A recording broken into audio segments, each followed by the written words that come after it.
Assalamualaikum warahmatullahi wabarakatuh. Today, our group will present a topic of Islam as a federal religion. Before we start, may I introduce the members of the group. First is Shazin Alisha binti Masti and Nur Ifa binti Rosli. Below is the table of content for today's presentation.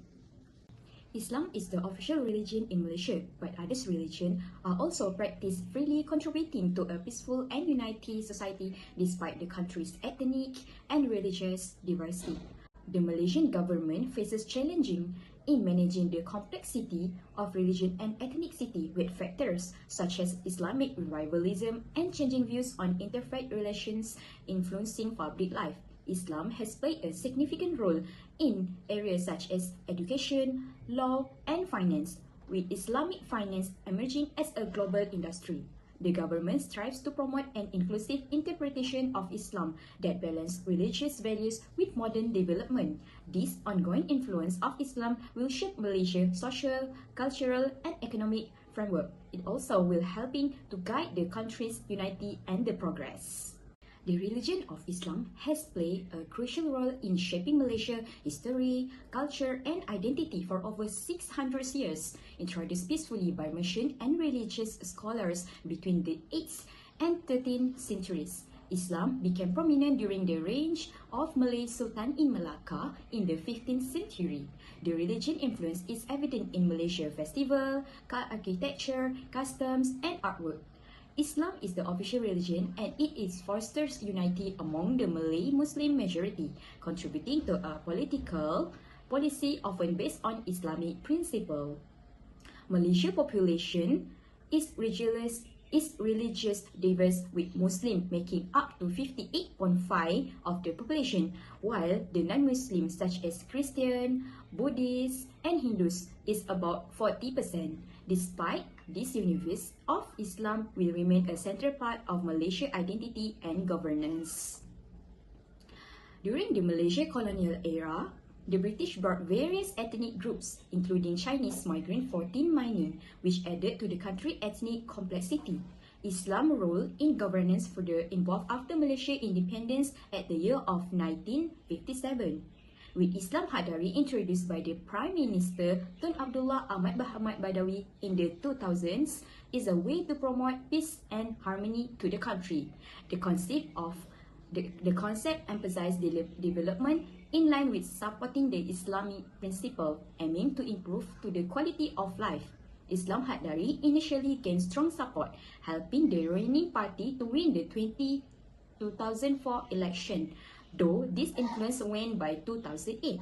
Today, Islam's role continues to shape Malaysia's political and cultural landscape, with a focus on balancing religious identity with the country's multiracial and multi-religious society. Assalamualaikum, I'm Ifa. Today I will discuss about Islam in the Malaysian Federal Constitution. The provision regarding Islam as the religion of the Federation is enshrined in Article 3, Clause 1 of the Federal Constitution, which states that Islam is the religion of the Federation, but other religions may be practiced in peace and harmony. The process of incorporating Islam into the Constitution began with the Raid Commission, established in 1956 to draft the Federal Constitution of Malaya. During their discussions, there was a proposal to designate Islam as the religion of the country with guarantees of religious freedom for non-Muslims. Initially, this proposal received mixed reactions, particularly from the Malay rulers who were concerned about losing their authority as heads of Islam in their respective states. However, they were eventually assured that this provision was ceremonial and served as a national identity rather than making Malaysia an Islamic state like Pakistan. According to scholars such as Abdul Aziz Bari, the position of Islam in the Constitution signifies that Islam is not merely an official religion but a fundamental identity of the nation.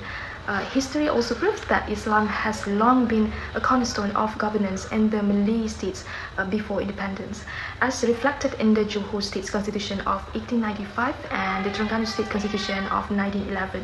In conclusion, Islam in the Malaysian Constitution is not just symbolic, but serves as a crucial foundation in nation building while ensuring that religious freedom for all Malaysians is respected. Continuing from my previous explanation, let us now look deeper into Article 3 of the Federal Constitution and its provision regarding Islam as a religion of the Federation.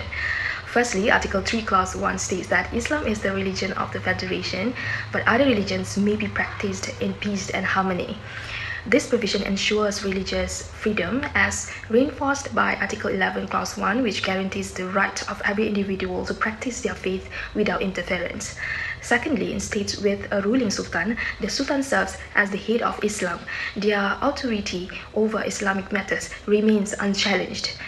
But if the conference of rulers agrees on religious matters that should apply nationwide, the Yang di-Pertuan Agong will act as the head of Islam for those matters. For Malacca, Penang, Sabah and Sarawak, where there are no sultans, the Yang di-Pertuan Agong is recognized as the head of Islam. Additionally, the Constitution ensures that these provisions do not override other rights and protections, particularly for non-Muslims, preserving Malaysia's harmony and unity. Lastly, the Yang di-Pertuan Agong is the head of Islam for the Federal Territories of Kuala Lumpur, Labuan and Putrajaya.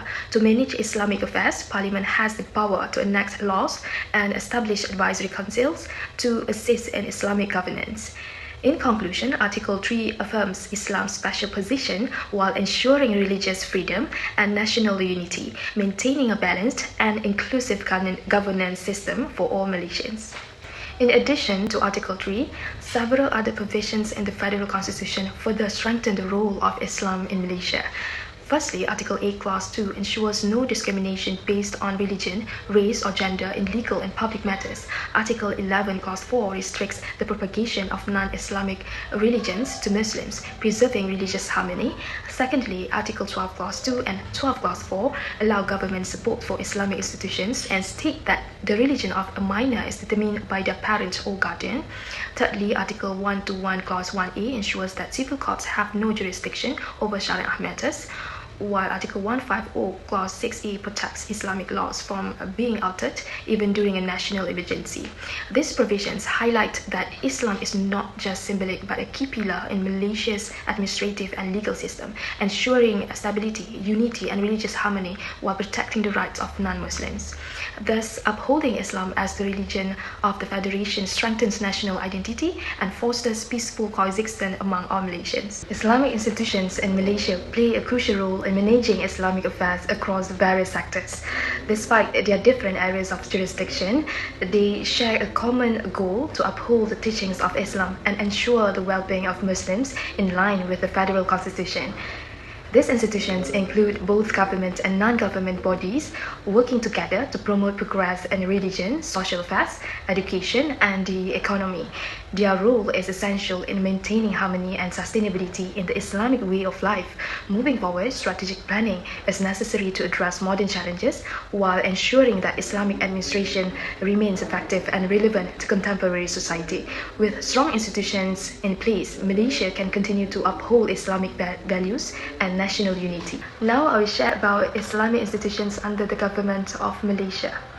First, we have government-owned autonomous bodies like Halal Development Corporation (HDC), which ensures that halal products in Malaysia are authentic and comply with Islamic principles. Second, agencies under the Prime Minister's Department JPM like JAKIM coordinate Islamic policies, manage zakat, fatwas and mosques. Third, each state has a state Islamic Religious Council that manages zakat, fatwas, and the welfare of Muslims, such as Selangor Islamic Religious Council (MAIZ) and Penang Islamic Religious Council. Fourth, State Religious Department (JAIN) are responsible for managing mosques, Islamic education, and da'wah activities in their respective states. Finally, State Mufti Department issue fatwas and provide religious guidance to the community. Overall, these institutions ensure that Islamic teachings are properly implemented throughout the country. Next is about non-government Islamic institutions that also play an important role in the advancement of Islam in Malaysia. First, Islamic organizations and foundations play a significant role in providing social assistance, education, and community services. Examples include Yayasan Dakwah Islamiyah Malaysia (YADIM), which spreads Islamic teachings, and Yayasan Islam Kelantan, which establishes religious schools in Kelantan. Second, Islamic associations and clubs strengthen relationships among Muslims through social and cultural activities. Persatuan Ulama Malaysia (PUM) and Persatuan Pengguna Islam Malaysia (PPIM) are examples of organizations that provide guidance and protect the rights of Muslim consumers.